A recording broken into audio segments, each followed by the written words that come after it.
Então, meus amigos, boa noite a todos que se encontram hoje, dia 7 de março de 2022, na Sociedade de Estudos Espíritas Francisco de Assis, localizada na cidade de Petrópolis, na região serrana do Rio de Janeiro.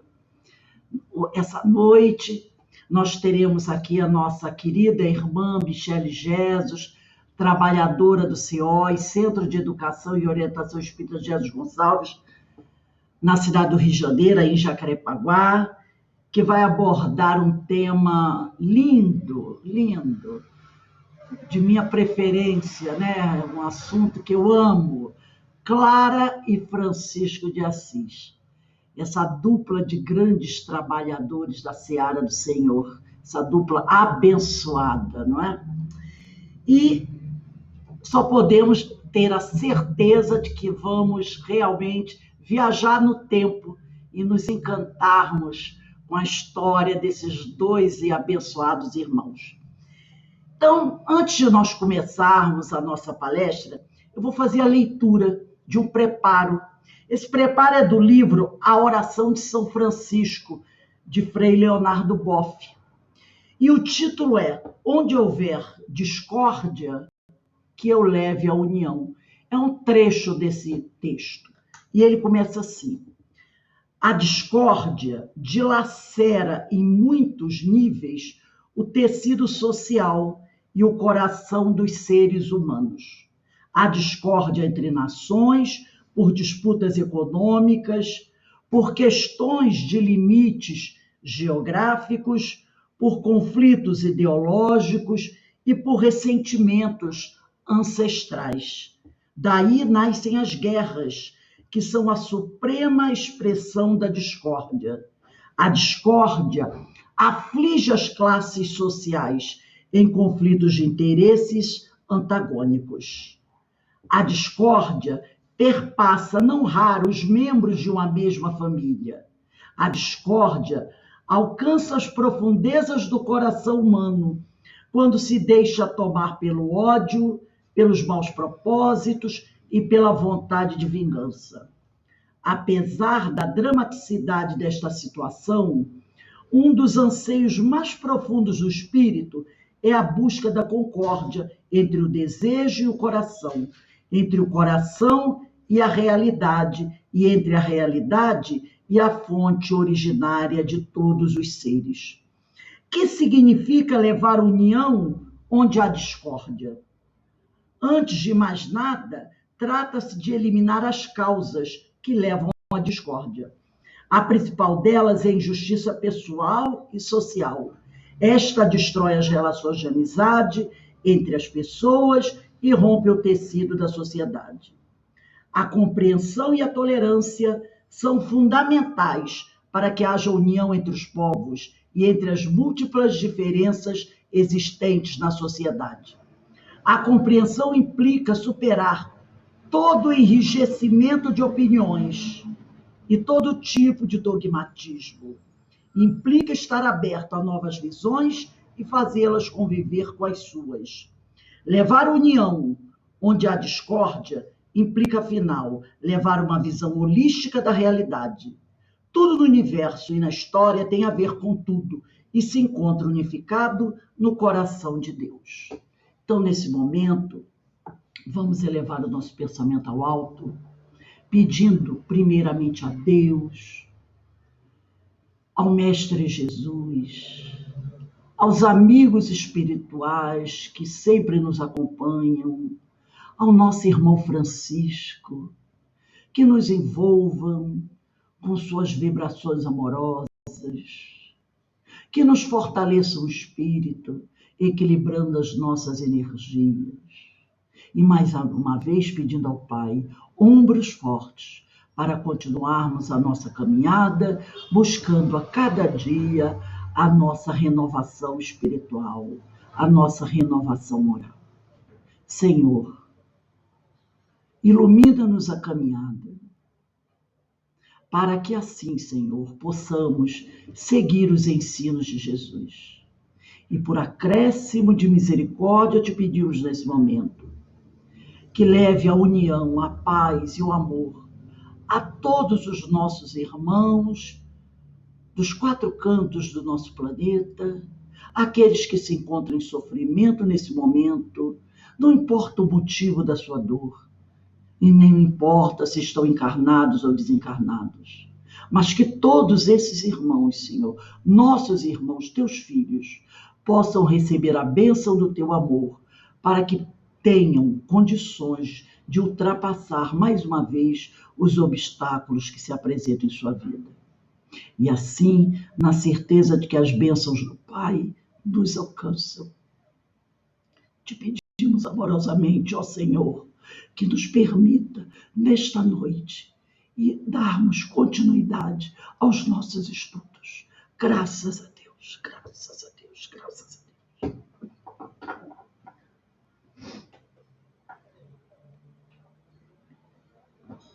Nesse momento, nós passamos a palavra à nossa irmã Michele. Michele, você tem até 20h30 para fazer a sua explanação. Que Deus te abençoe. Maravilha, obrigada, Rosa. Eu vou começar a compartilhar minha tela e me avisem quando puderem ver, tá?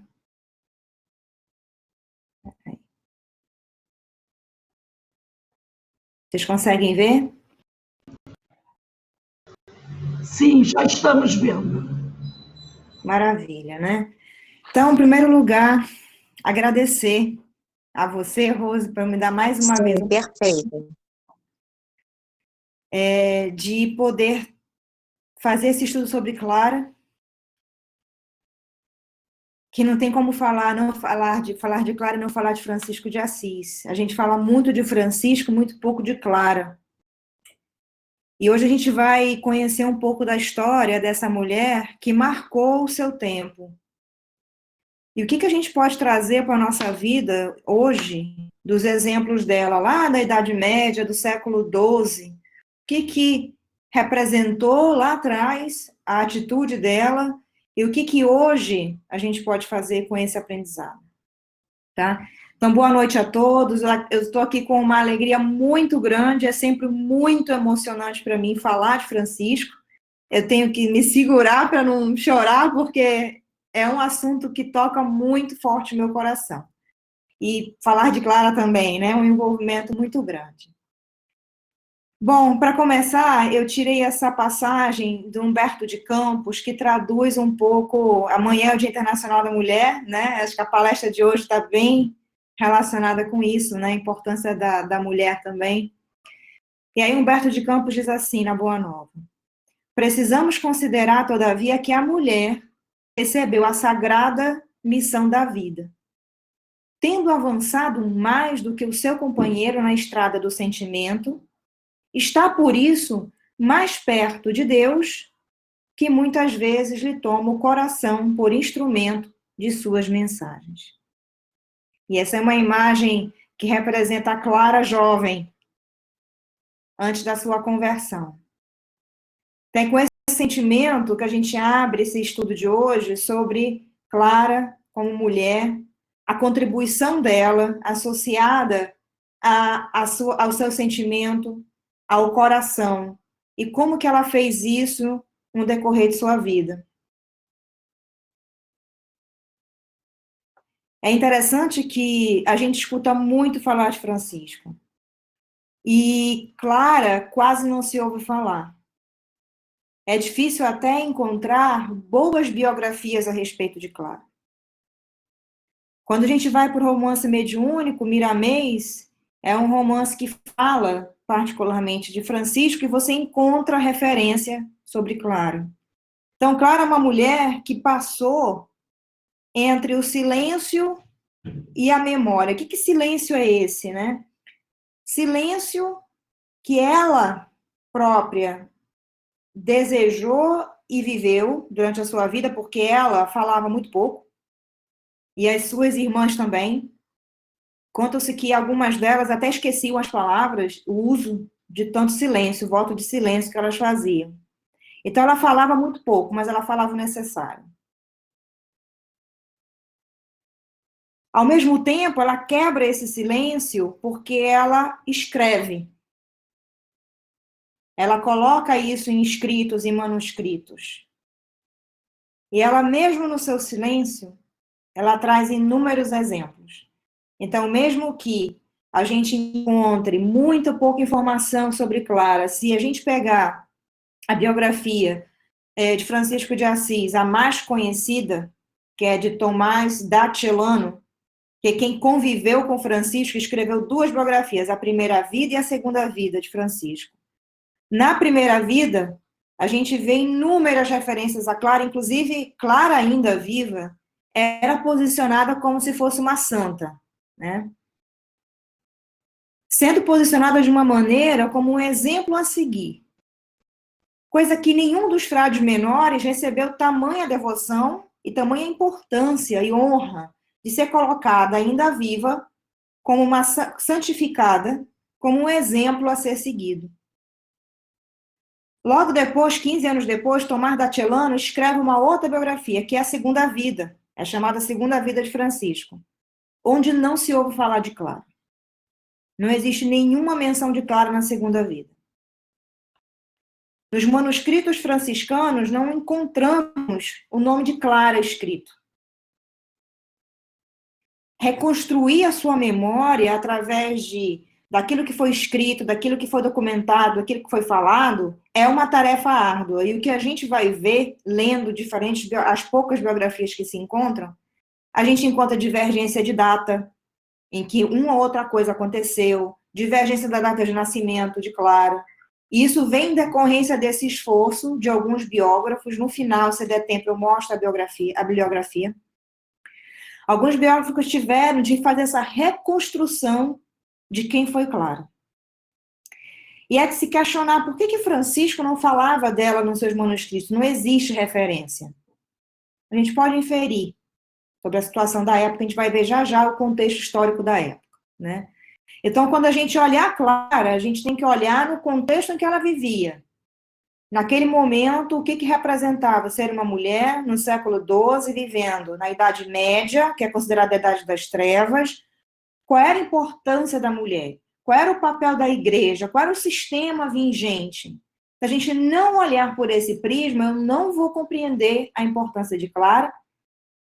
E se eu trago o papel de Clara, mesmo na Idade Média, para hoje, ela é atualíssima.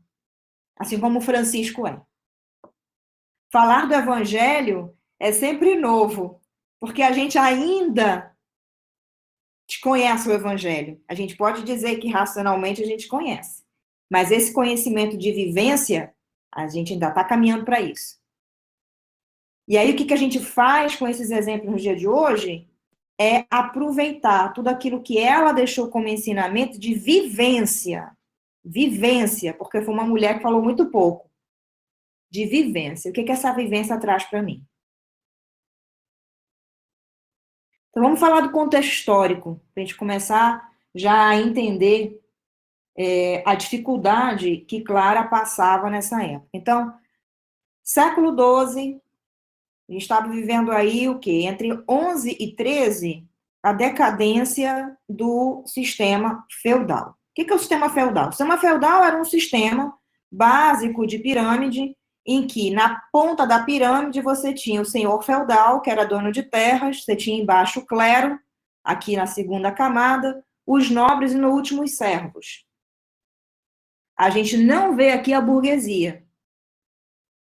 Francisco era burguês, comerciante, tá? Clara era nobre, de nascimento. Então, o sistema feudal, ele é pautado em quê? Em propriedade. Quem tem mais poder, quem tem posses.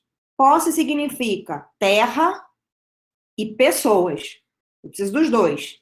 Terras e pessoas. Os servos faz parte da minha propriedade.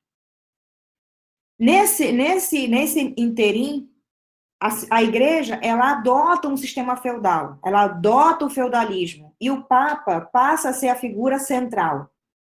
O Papa passa a ser aquele que tem o maior poder nas mãos. Ele fica no topo da pirâmide. A igreja passa a ter propriedades. Vocês percebem? É o sistema feudal que se instala dentro da igreja.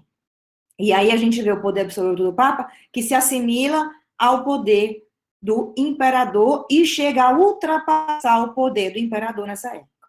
Tá? O que acontece ao mesmo tempo? Com Inocêncio III, começa a militarização da igreja.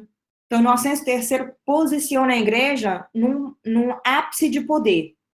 Aí a gente vai lembrar das cruzadas. Lembra que o Francisco foi para as cruzadas. Ele caminhou para as cruzadas. Né? Ele caminhou.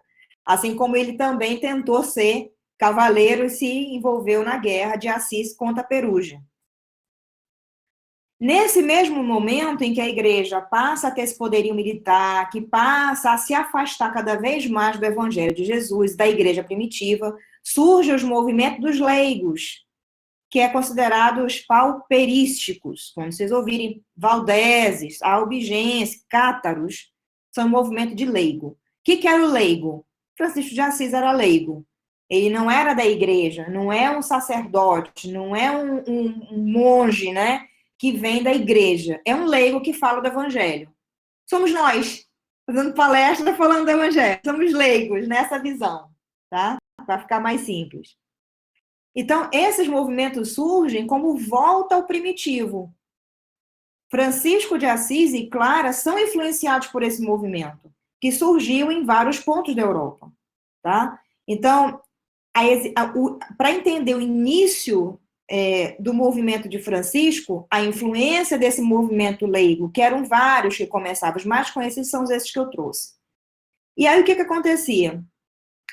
As mulheres que queriam entrar, que sentiam a vocação, para entrar para uma ordem, só existia uma ordem vigente, a de São Bento. Só que esses mosteiros, eles eram isolados, eles ficavam, como se chama feudal, ficava isolado, tinham propriedades, elas viviam em reclusão completa. Clara não via isso. Então a gente começa a entender aqui por que Clara busca um caminho diferente. A única ordem era de São Bento. E detalhe, para você entrar numa ordem, era necessário ser nobre, porque precisava de propriedades. Então, se a moça chegasse na idade de casar e não casasse, ela doava, a família doava os bens, o dote, para a igreja, ela entrava num convento da ordem dos beneditinos, né? E a partir daquele momento ela vivia para a igreja em estado de contemplação. Clausura, contemplação e vivia isolada. Não havia esse contato com os necessitados, não havia. Tá? Quem não tinha dote não podia entrar para a igreja. Então, você só recebia essa conversão, se tornar uma freira, né, de fato, uma irmã, quem tinha condições de pagar. Então, a igreja ela ia acumulando todas essas propriedades, esses bens. É importante a gente entender isso, porque lá na frente a gente vai falar dos desafios que Clara passava. Se a gente não entender que esse era o sistema da igreja, a gente não vai entender por que ela foi tão assediada para adotar esse regime. Tá? Então, essa era a maneira como a igreja se mantinha. Era através desse sistema feudal que alimentava a igreja. Então, os mosteiros viviam isolados do povo, isolados da cidade, mas eram sustentados por esse sistema. Ok? Bom, a maioria entrava sem vocação. Por quê? Eram aquelas que não casavam, as viúvas, que aí ficava sem marido, aí entregava tudo e ia se isolar num convento. E, quando não, as filhas que eram praticamente jogadas lá dentro. Então, existia fuga. Então, elas tinham que viver na clausura. Porque muitas que estavam ali foram mulheres enterradas vivas. Imagina a situação da época, como era a psicosfera desses lugares. Né? A gente pode até pensar, né, inferir, imaginar como era. Então, quem foi Clara de Assis? Aqui eu trouxe umas 3 imagens para a gente trazer um pouco, né, os lugares de hoje, porque está lá, né, está lá em Assis até hoje. Quando a gente vê aqui, olha, a gente está vendo aqui o quê? São Rufino, que está lá, é uma igreja de São Rufino, que é onde tanto São Rufino, a Porciúncula, que vocês vão lembrar do crucifixo, que fala com Jesus em São Rufino, a São Damião, perdão. Você tem São Rufino, que é uma das igrejas que a gente vai encontrar todas essas histórias de Assis, e a Porciúncula, que significa porção pequena, que está até hoje lá, que ela foi engolida por uma catedral enorme. Então, lembrando que Francisco de Assis reconstruiu muitas igrejas nessa época, tá? Então, vamos voltar para o início, lá o nascimento de Clara. Então, Clara nasceu, a data, não vamos nos importar com datas, porque é muita divergência de data. Porque é importante a gente entender o fluxo, como é que aconteceu esse movimento, tá? Então, Clara nasceu em janeiro de 1193, de acordo com uma nova datação. Ela é filha mais velha do casal Hortolano e Bernardino, que eram nobres, faziam parte das 20 famílias mais nobres de Assis, ok? Ela tinha 2 irmãs. Então, ela tinha uma irmã chamada Catarina, que depois muda de nome vira Inês, e Beatriz. Detalhe, as 2 irmãs de Clara se convertem junto com ela. E depois, no final, a mãe também, que a mãe fica viúva, e aí vai viver com a Clara lá em São Damião. Então, eu já falei, Clara era nobre, Francisco era burguês, eram mundos completamente diferentes, né? Clara, dentro do contexto feminino da época, era preparada para quê? Para casar. Então, ela tinha o dote que era construído, que eram joias, eram roupas, né? Aquela coisa bem de construída para casar.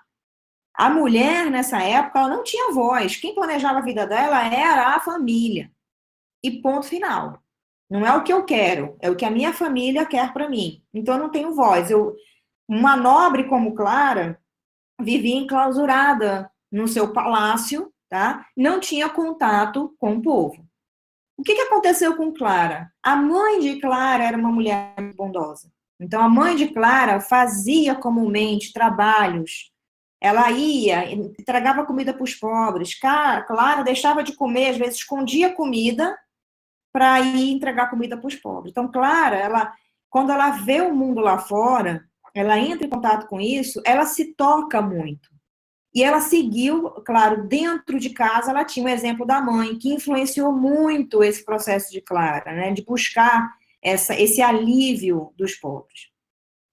Então, Clara, em determinado momento, Clara com 17 anos, lembra que Francisco era bem mais velho de Clara.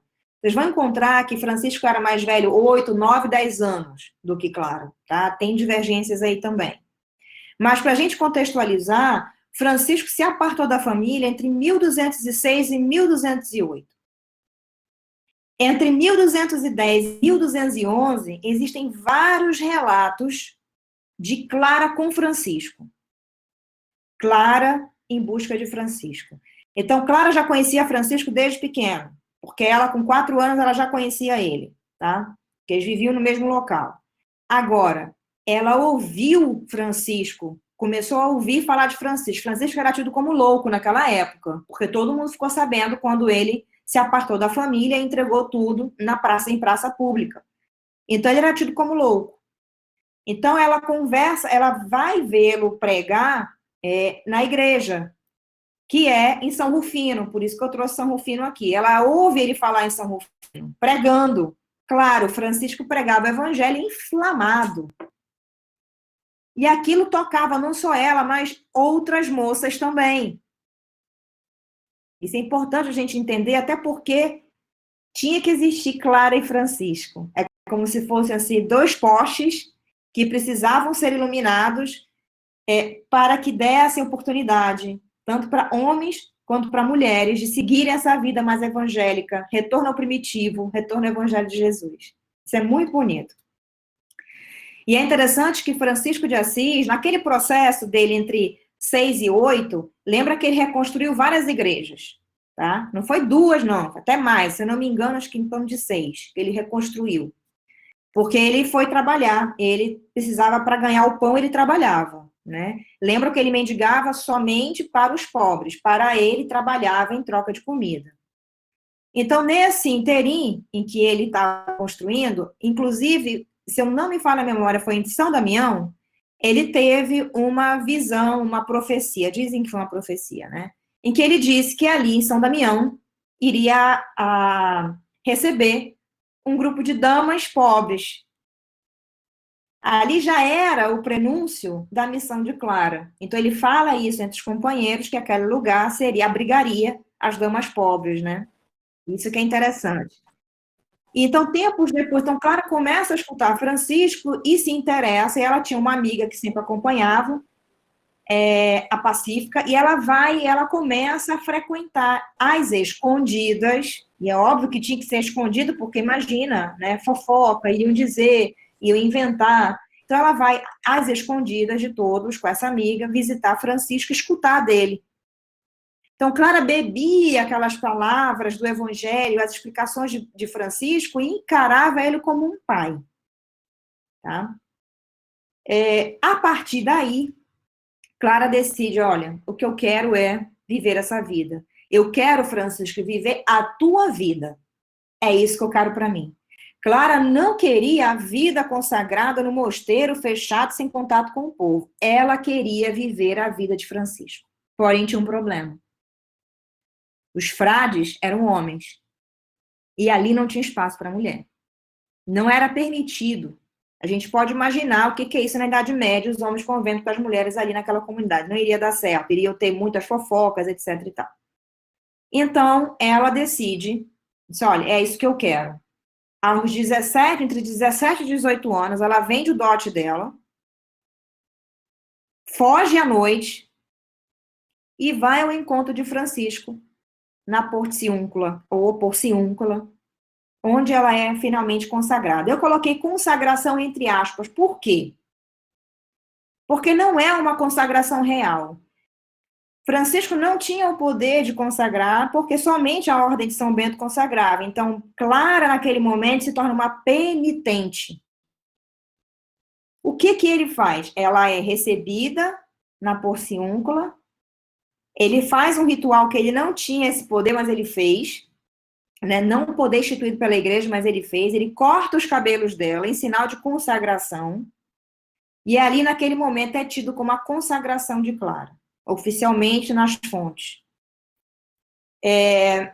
A família, obviamente, fica sabendo disso e vai reagir muito fortemente.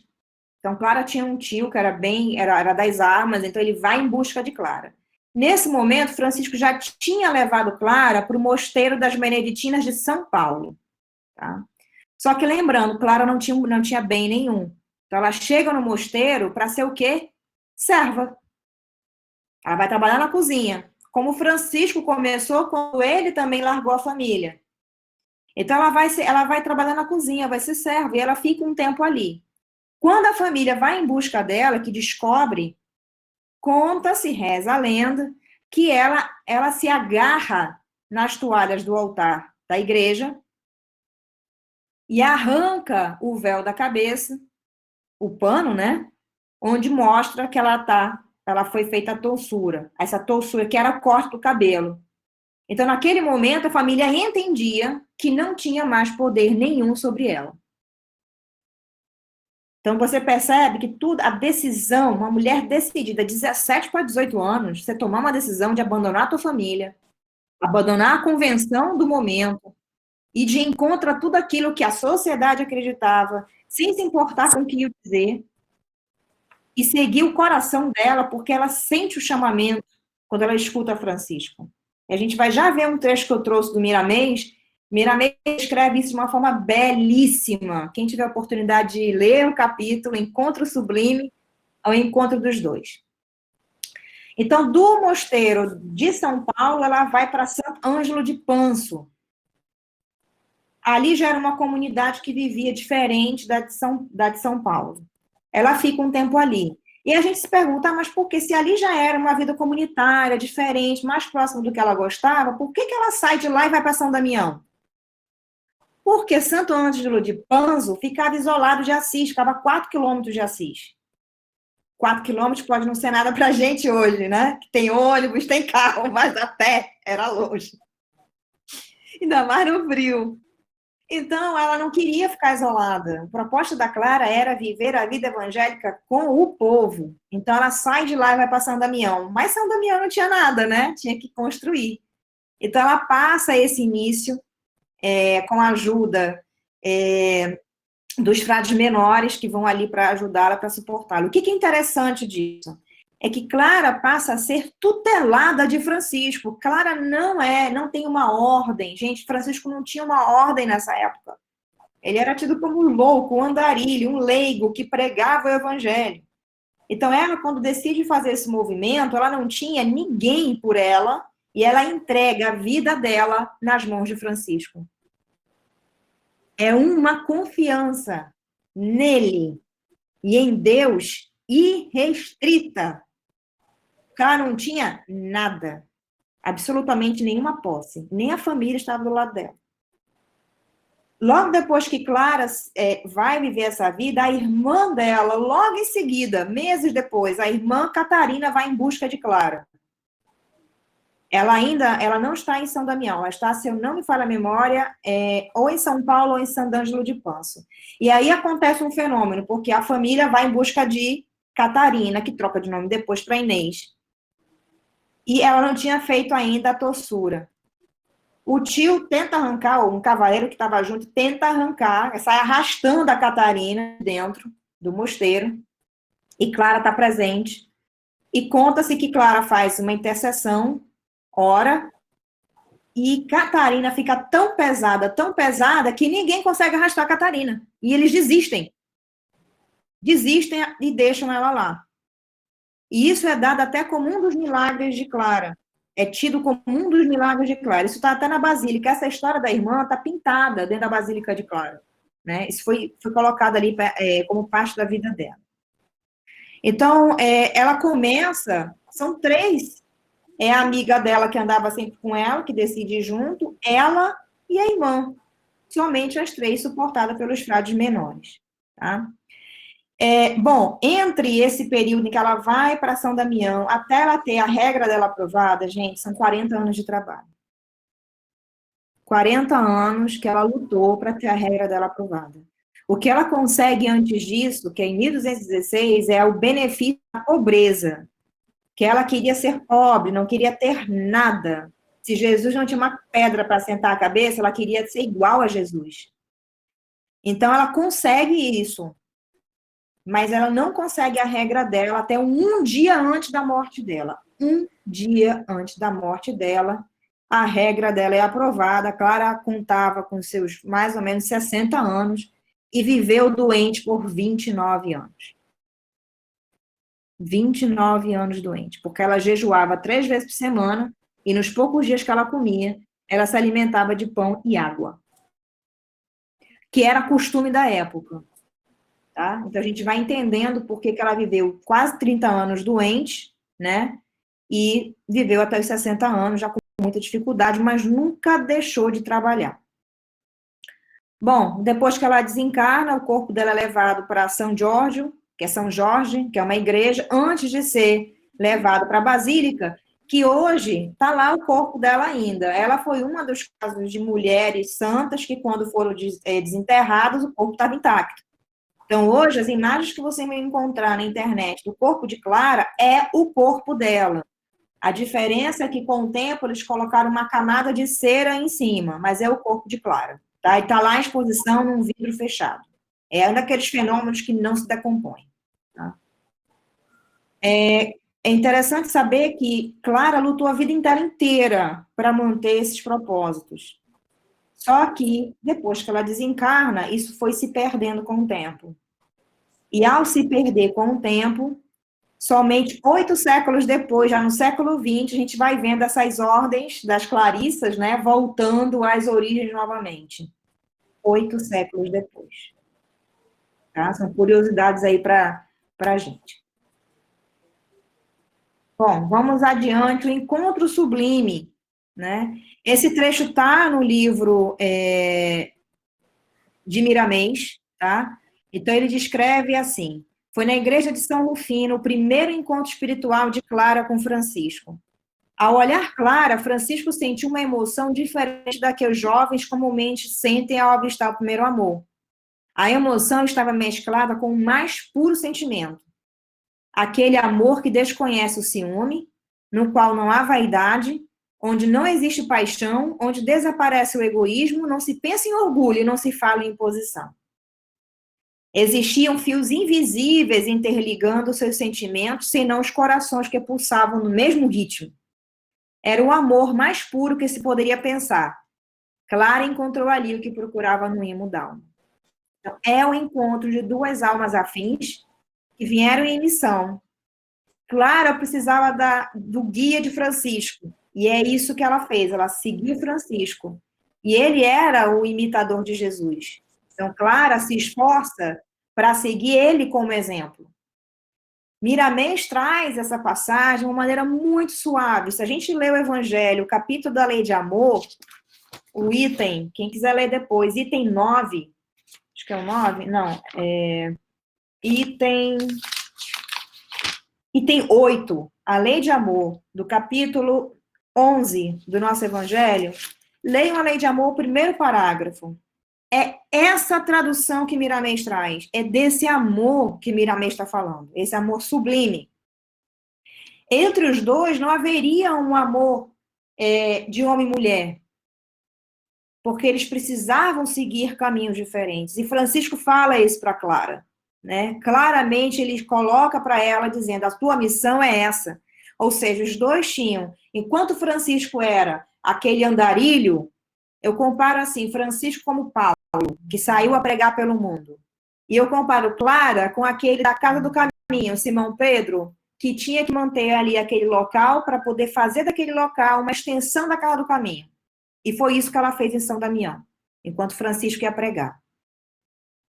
Então, leiam esse capítulo. Quem tem o livro de Francisco de Assis, O Encontro Sublime. Que coisa linda vocês vão encontrar. Tá?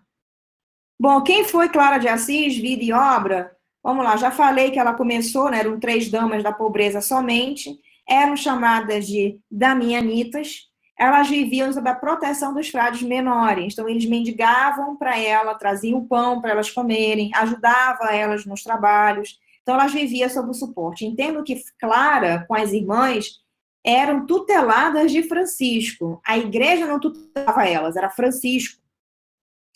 O que acontece quando Francisco viaja para o Oriente? Lembram que quem conhece a história, ele não viajou para o Oriente?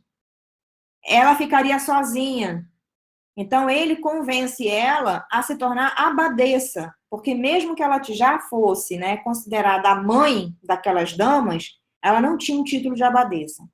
Então, conta-se que o histórico, né, registro histórico dela como abadesa aparece muito tempo depois, porque ela não queria esse papel. Mas ela era considerada, ela já era, as damas consideravam ela como uma mãe. Ela nunca se colocou melhor do que ninguém. Então, ela usava o traje mais roto, mais pobre possível. Se tivesse um pão, se tivesse uma noviça mais jovem, ela dava para aquela moça mais nova, mas ela se privava de comer. Ela fazia exatamente o que Francisco fazia.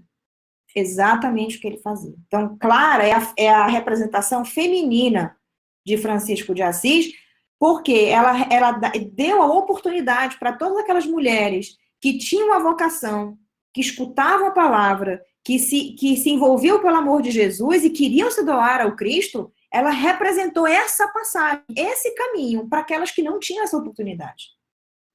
A vivência verdadeira. E era isso que ela fazia, ela vivia o evangelho. Eu coloco assim, se Francisco era o pai, né, a Clara era a mãe. Ela era a mãe, né? Era a mãe de quê? Daqueles pobres e aflitos que chegavam batendo a porta da São Damião pedindo ajuda. Era essa a representação dela. Mesmo ela estando na clausura e no seu silêncio, Clara tinha as portas abertas de São Damião para aqueles que procuravam um atendimento. Líder ela sempre foi, assim como Francisco, né? Era líder. As irmãs escutavam a voz dela. Mesmo ela não tendo o título oficial de abadesa porque ela não queria esse título, ela já tinha isso de uma forma muito natural, tá? São Damião passa, então, a representar essa clausura, como comentei, sem muros, porque era aberto aos que precisavam, né? Diferente dos mosteiros, que eram distantes de tudo.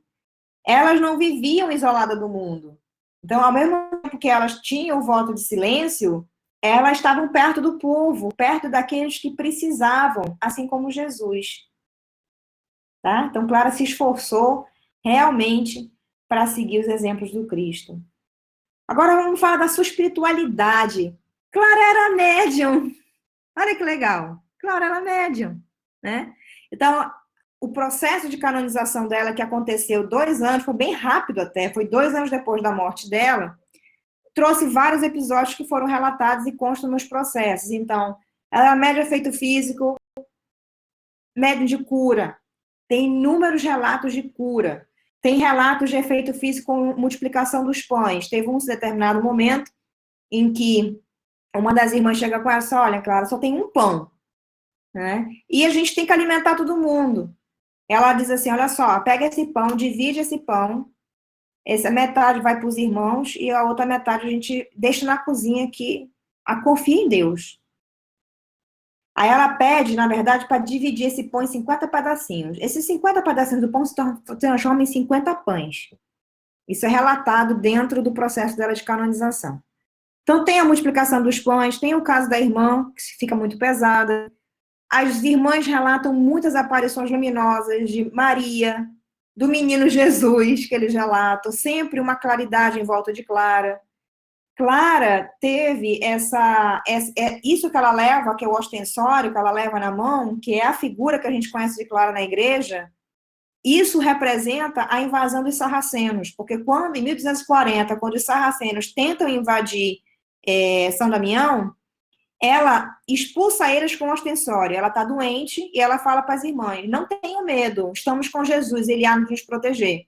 E aí relata-se que vem um clarão enorme, quando ela levanta o ostensório, e os sarracenos fogem desesperados, morrendo de medo dela. Tá? E eles não invadem o convento e não fazem nada com ninguém. Cura de doente que chegava, de rancenianos, das próprias irmãs que não tomavam remédio. Quando as irmãs ficavam doentes, elas iam com a Clara fazia o sinal da cruz nela, elas ficavam boas, ninguém tomava remédio. Tá? E tem a dupla vista, que não é mediúnico, é anímico, mas ela também tinha, Clara é considerada, por sinal, a padroeira da televisão. Por quê? Porque ela estava doente e assistiu uma missa à distância. Então, fenômeno de dupla vista, né? Que é um fenômeno anímico, não é mediúnico. Então, para Clara, Jesus era o evangelho. Jesus era o espelho, refletindo a imagem de Deus. Ela tinha muito claro isso, tá? Recuperar essa imagem de Deus em nós é olhar Jesus. Então, se eu olhar Jesus, ele sendo o espelho, eu vou recuperar a imagem de Deus em mim.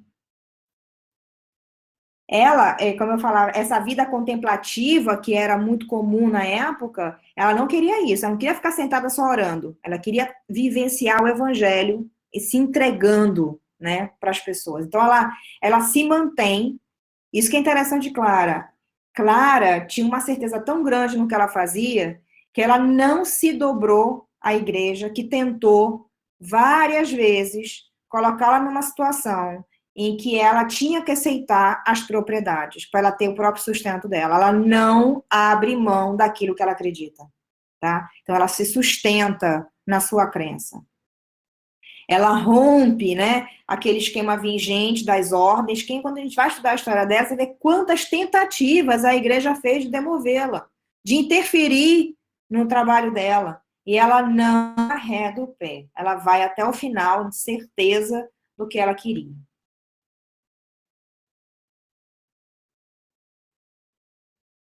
Esse também está na obra de Francisco, né? Esse é Francisco falando para ela, ó, Clara, serás iluminada pelo dom do amor que já reside em ti, de forma a esperar a voz do Cristo e dele terás as diretrizes de maneira a seguir com coragem, o que ela sempre teve, e aquelas que te acompanharem serão tuas ovelhas. Então, cara, assume esse papel. Enquanto Francisco tinha estádios menores, ela segue com esse papel para as damas da pobreza, né, ou as damianitas, como elas eram chamadas naquela época, né? Bom, falar de Clara é falar de coragem, tá? E tem uma passagem que eu adorei, que eu trouxe aqui só um destaque, que é quando o Papa Gregório vai falar com ela que ela tem que ter bens. Só, olha, o fato dela não ter, imagina, Francisco de Assis desencarnando, como é que ela ia continuar vivendo, né? Sem uma regra. Ela não tinha uma regra, ela dependia dos frades. Então, a igreja tenta de todas as formas dizer assim, olha, aceita as propriedades. Você está preocupada? Eu te absolvo do pecado. Não te preocupa, eu te absolvo. E ela responde para o Papa, Santo Padre, de nenhuma maneira desejo ser absorvida por seguir o Cristo. Que resposta, gente! Ela estava certa do que estava seguindo o Cristo, ela não tinha dúvida, ela não ia se dobrar e não se dobrou. Quanto de nós tem ela nos ensinado, a gente está realmente claro com as nossas crenças, né? Somos espíritas, somos cristãos, acreditamos em tudo isso, vivenciamos, temos que vivenciar o evangelho como ela vivenciava, né? Essa vivência real, não da boca para fora, não de papel, como ela fez, né? Clara foi a primeira mulher a escrever uma regra. Demorou 40 anos. E às vezes a gente não quer esperar uma semana por alguma coisa só porque acha que está demorando. Ela esperou 40 anos. Para fechar, lições de Clara para nós. Eu fiquei pensando, né? São tantas lições, né? Coragem, a perseverança, a resiliência, a decisão, a disciplina, silêncio, coisa que a gente quase não faz, que é difícil, né? Mas eu achei esse trecho da carta dela para Inês de Praga, que também seguiu, né, o mesmo caminho que ela. E esse trecho dessa carta, para mim, já resume as lições de Clara para nós. Tá? Ela diz assim, ela escrevendo para Inês, tá? Ela diz, Inês, eu te exorto a não esqueceres o teu santo propósito. E qual outra, Raquel, não percas de vista as motivações de início. Mantém-te firme no que já alcançastes. Sê constante no que fazes. Não desanimes no caminho. Corre veloz, como passo leve sem tropeçar. Nem que a teus pés o pó se apegue. Avança alegre e jovial no caminho da felicidade. Não acredites nem confies em quem te tentar desviar deste propósito. Ultrapassa todo o obstáculo do caminho e ser fiel ao Altíssimo, num estado de perfeição a que te chamou o Espírito Santo. Para mim, isso resume toda a vida dela, tá? Porque isso fala pra gente não nos esquecer do nosso propósito enquanto espíritas que somos. Qual é o nosso propósito na nossa vida? Não é refletir o Evangelho? Não é ser o exemplo do Cristo para que a gente possa influenciar outros e assim mudar o mundo? Somos fiéis ao nosso propósito? Reflexão para nós. Não perder de vista a motivação do início. O que nos trouxe para a doutrina? O que nos trouxe para o Cristo? Somos fiéis a que nos motivou, que nos levou aí a chegarmos até aqui? Quantas vezes balançamos naquilo que já nos decidimos fazer e adotar novos hábitos? Ela fala, mantém-te firme naquilo que tu já conquistou, não abre mão do que tu já conquistou. Seja constante. Hábito cristão. Constância. Não desanima no caminho, porque vai aparecer obstáculos. Mas segue sem tropeçar, sem errar. É isso que ela está falando, ó. Segue, sem errar. E não leva nada de ruim contigo, porque nem o pó vai agarrar no teu pé. Agora avança alegre. Alegre. Lembra de Francisco? O irmão Alegria.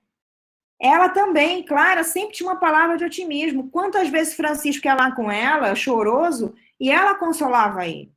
Porque o que as damas sabiam, gente, vinha dos frades.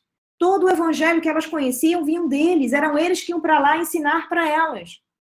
Tanto que quando o Papa tenta arrancar eles de lá, em um determinado momento, elas fazem greve de fome. Clara diz assim, olha só, se eu não posso ter o pão da vida, que é o evangelho, eu também não quero o pão do corpo. O que aconteceu com o Papa? Voltou atrás na decisão dele. Então, Clara era assim, era uma mulher de decisão. O que ela está nos ensinando, tá? Ultrapassar os obstáculos, não esquecer de vista o nosso propósito. E para encerrar essa imagem que eu acho lindíssima desse filme, Irmão Sol, Irmão Lua, que é um dos meus preferidos, do Encontro de Clara com Francisco, porque eles estão sustentando a transição planetária. Que a gente não tenha dúvida disso. Francisco, lembrando João, né? João Evangelista, lá o coordenador da codificação, aparece lá no Livro dos Espíritos, né? João Evangelista, Francisco de Assis, está nas obras de Manuel Flamengo de Miranda, na trilogia que ele nos traz. Então, ele é o coordenador da obra, ele está ajudando na transição, e Clara também. Bom, conforme Divaldo diz, né, Clara Joana de Ângeles, para conhecer a vida dela, tem que andar lá na Joana de Cusa e vir andando até chegar em Clara e mais um pouco para frente em Joana Angélica. Bom, essa é a biografia que eu usei, tá? Então, o primeiro, Francisco de Assis, é obra mediúnica, Santa Clara de Assis não é uma biografia católica, tá? Editora Vozes. Essa Saint Clair, infelizmente, eu não achei em português. Esse Marco Bartoli é um dos melhores biógrafos de Clara. Esse livro é excelente. Pena que eu não achei ele em português, eu achei ele em inglês. Esse último livro fala muito de Clara. É uma psicografia, não sei o quanto fiel tá? Mas é um livro focado na vida de Clara. Só que é psicografia, tá? É um médium, não é tanto não tão conhecido, mas é uma obra mediúnica também. Bom, eu vou parar aqui de compartilhar e já estamos 8h30. Eu queria só fechar, Rose, com uma poesia rápida, né? Muito rápida, 1 minuto só, que é Vitor Hugo, que eu gosto muito de Vitor Hugo. Vocês devem conhecer essa poesia chamada O Homem e a Mulher. Porque quando eu li, eu vi assim, Francisco e Clara, né? Os dois juntos nessa poesia, tá? Ela diz o seguinte, olha. O Homem e a Mulher, Vitor Hugo. O homem é a mais elevada das criaturas. A mulher é o mais sublime dos ideais. O homem é o cérebro, a mulher é o coração. O cérebro fabrica a luz, o coração o amor. A luz fecunda, o amor ressuscita. O homem é forte pela razão, a mulher é invencível pelas lágrimas. A razão convence, as lágrimas comovem. O homem é capaz de todos os heroísmos, a mulher de todos os martírios. O heroísmo enobrece, o martírio sublima. O homem é um código, a mulher é o evangelho. O código corrige, o evangelho aperfeiçoa. O homem é um templo, a mulher é o sacrário. Ante o templo, nos descobrimos. Ante o sacrário, nos ajoelhamos. O homem pensa, a mulher sonha. Pensar é ter no crânio uma larva. Sonhar é ter na fronte uma auréola. O homem é um oceano, a mulher é um lago. O oceano tem a pérola que adorna, o lago, a poesia que deslumbra. O homem é a águia que voa, a mulher é o roxinol que canta. Voar é dominar o espaço, cantar é conquistar a alma. Enfim, o homem está colocado onde termina a terra, a mulher onde começa o céu. Vitor Hugo. Então, que Santa Chiara de Assis, nos proteja a todos e nos envolva com todo o seu amor de mãe, e que eu possa ter trazido assim, só um pouquinho da vida dela, porque tem muito mais para contar, e é um desafio falar isso em 50 minutos, gente. Muito obrigada. Agradeço a minha querida irmã, Michele, que nos trouxe essa belíssima palestra sobre a inspiração desses dois queridíssimos irmãos, Clara e Francisco, e que Clara continue a nos inspirar para que nós possamos continuar trabalhando, como ela mandou aquela mensagem para Inês, sem ter medo de nada, sem vacilar, continuarmos firmes, e que possamos reler essa carta para Inês, porque ela é belíssima e um incentivo para todos nós. Então, minha querida, um beijo no seu coração e que possamos sempre contar aqui com essa tua palavra inspirada. Te amo muito, tá? Te amo muito. Então, também a nossa reunião, que foi belíssima essa noite, sob as luzes do amor, do olhar, do coração de Jesus, de Francisco, de Clara e do Pai, eu vou pedir ao meu irmão Vitor para abrir seu microfone e fazer a nossa prece de encerramento. É possível, Vitor? Sim, Rosa, estou aqui. Escutam bem? Estamos ouvindo. Então, vamos lá. Vamos todos nós, nesse momento, imaginar a imagem do Cristo Jesus, não do Cristo na cruz. Vamos descrucificar o nosso Senhor Jesus e colocar Ele diante de nós, caminhando em nossa direção, como fez com aqueles 12 da Galileia, caminhando e chamando para o seu lado, chamando para trabalhar junto com Ele na seara do Pai. E que esse chamado possamos dessa vez atender e continuar seguindo a pegada do Mestre Jesus, que está sempre nos orientando, nos guardando. Ele que nos deixou a palavra sincera dizendo que Ele é o guardião do portão. É Ele que é o pastor das ovelhas, que abre e não deixará nenhuma ovelha desgarrada na obra do Pai. E assim aqui estamos, Senhor Jesus, agradecendo a Ti por essa oportunidade belíssima de entrar em contato com todas as Tuas misericórdias e intercessões que fazes na nossa vida, mandando à terra esses 2 lindos irmãos que nos ajudaram muito e continuam nos ajudando na nossa transição. Rogando a Tua bênção aos 2 e às equipes espirituais de Francisco de Assis, que trabalha incessantemente na transição planetária, e a equipe espiritual de Clara, que trabalha também incessantemente, acudindo os corações aflitos, ainda perdidos ou esquecidos de Deus. E nessa noite também, Senhor Jesus, aproveitando a presença amiga dos teareiros de Francisco de Assis e de Clara, rogamos a Tua misericórdia, a Tua intercessão, Mestre querido, e a intercessão dos benfeitores, a todo o nosso planeta, aos governantes e àqueles que nesse momento ainda se encontram equivocados e desesperados, buscando um poder que não é deles. Que todos nós possamos nos render ao poder e à graça de Deus, que é todo amor.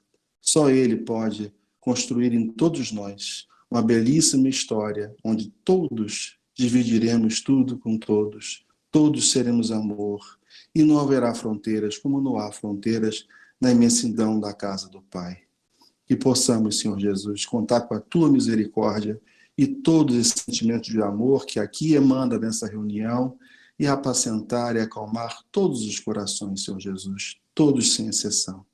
Obrigado, Senhor, mais uma vez. Abençoe a todos nós e fique conosco hoje por todo sempre, na graça de Deus. Muito obrigado, meu irmão, que receba o nosso beijo no seu coração, na certeza que nesse momento todos nós, não importa onde nós estejamos, estamos sendo abençoados, muito abençoados pelo nosso Pai Criador, pelo nosso Mestre Jesus e por essa falange de espíritos amigos, liderados pelo nosso querido irmão Francisco, e que possamos manter firmes a nossa fé. Um beijo no coração de todos. Muito obrigado pela presença de vocês e saibam que todas as segundas-feiras e quintas-feiras a nossa casa está aqui para mais uma reunião pública, além, é claro, dos nossos cursos habituais durante a semana. Quinta-feira, às 19h40, estaremos de volta com mais uma palestra pública. Então, meus irmãos, que o Senhor nos abençoe. Fiquem com Deus e que os lares de vocês também sejam abençoados. Tchau, gente. Que assim seja, Rosa. Paz e bem a todos. Tchau, Michele. Tchau, meus amigos. E muito Tchau, paz e bem. Estarem conosco nessa noite linda. Que Clara nos abençoe também. Amém.